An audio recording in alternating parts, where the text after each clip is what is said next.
முகவரி நேயர்களுக்கு வணக்கம். நாடு முழுவதும் ஒரு பெரிய விவாதமாக பேசப்படுவது பாரதிய ஜனதா கட்சி மீண்டும் ஆட்சியை பிடிக்குமா பிடிக்காதா? இது ஒரு பெரிய விவாத பொருளாக மாறிவிட்டுக் கொண்டிருக்கிறது. இது குறித்து டாக்டர் சுப்பிரமணிய சாமி அவர்கள் 2 தினங்களுக்கு முன்பு ஒரு ஸ்டேட்மெண்ட்டை வெளியிட்டிருக்காங்க.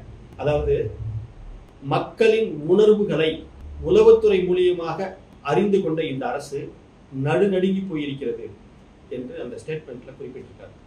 டாக்டர் சாமி இந்திய அரசியலில் மட்டும் கிடையாது, உலக அரசியலே விவரமாக தெரிந்து வைத்திருக்கக்கூடியவர். அவர் வெளியிட்டிருப்பது சாதாரணமான ஒரு ஸ்டேட்மெண்ட்டாக அதை பார்க்கவே முடியாது. இந்த அரசாங்கத்துக்கு உண்மையிலேயே பாரதிய ஜனதா கட்சிக்கு உண்மையிலேயே ஒரு பயம் கிளி கலந்திருக்கிறது என்பது உண்மை.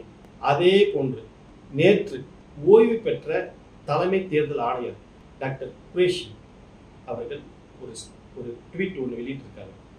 அதாவது இப்பொழுது 400 என்பார்கள், மே இறுதியில் 250 விற்பார்கள், ஜூன் மாதம் 175 200க்குள் முடியும் என்று அவர் ஒரு பதிவை வெளியிட்டிருக்கிறார்.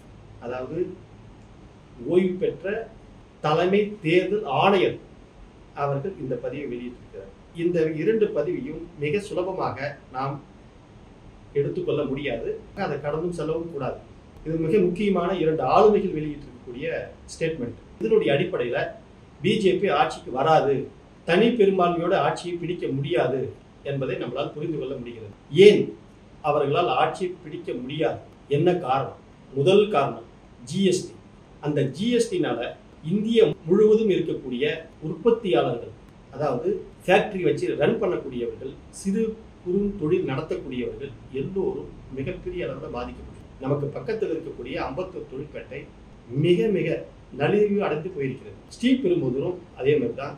கோயம்புத்தூர்ல இருக்கக்கூடிய தொழில் உற்பத்தியாளர்கள், முதலாளிகள்லாம் கண்ணீர் வடிக்கிறாங்க. அவ்வளவு பெரிய வேதனையை அனுபவிச்சுட்டு வராங்க இந்த ஜிஎஸ்டினால. இந்த அரசாங்கத்துக்கு ஏற்பட்ட முதல் அடி ஜிஎஸ்டி.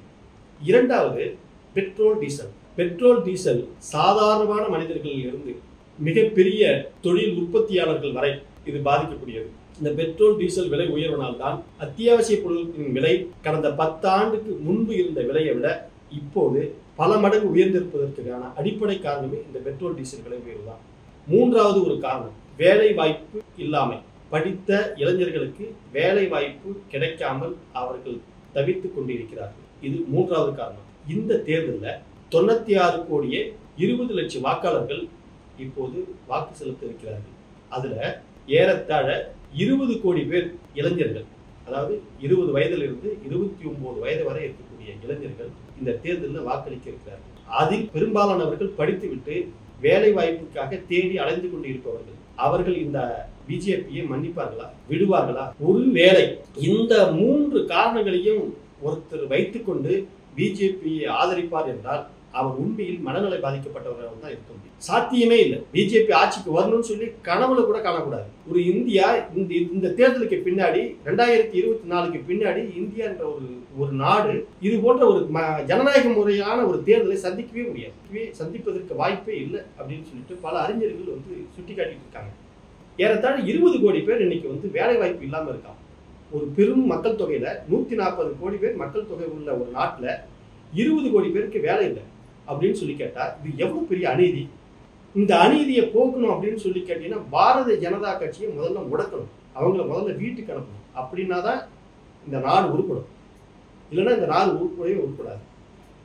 பிஜேபி இந்த தேர்தலில் கட்டாயம் தோற்க வேண்டும். நன்றி, வணக்கம்.